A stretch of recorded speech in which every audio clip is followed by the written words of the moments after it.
আগের দিনই কলকাতা নাইট রাইডার্সের 261 রানের পাহাড় টপকে টি-20তে ইতিহাস গড়া এক জয় পেয়েছে পাঞ্জাব কিংস। আজ আরও একটি দুর্দান্ত রান তাড়া দেখার মঞ্চ প্রস্তুত হয়েছিল।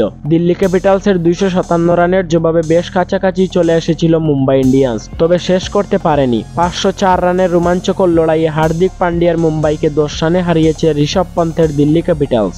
ওপেনার রোহিত শর্মা 8 রান আর ঈশান কিষান 14 বলে 20 রানে ব্যর্থ। মুম্বাই বড় রান তাড়ার চেষ্টা করেছে মূলত তিলক বর্মা, হার্দিক পান্ডিয়া আর টিম ডেভিডের ব্যাটে। সূর্যকুমার ইম্প্যাক্ট প্লেয়ার হিসাবে নেমে 13 বলে 26 রান করে আউট হন।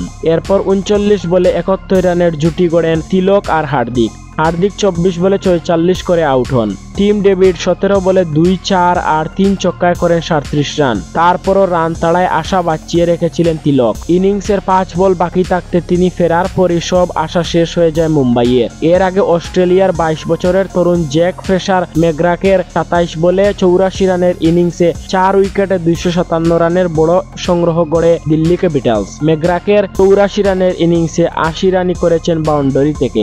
টর্নেডো এই ইনিংসে 11টি চারের সঙ্গে 6টি ছক্কা হাঁকান এই ডানহাতি ব্যাটার।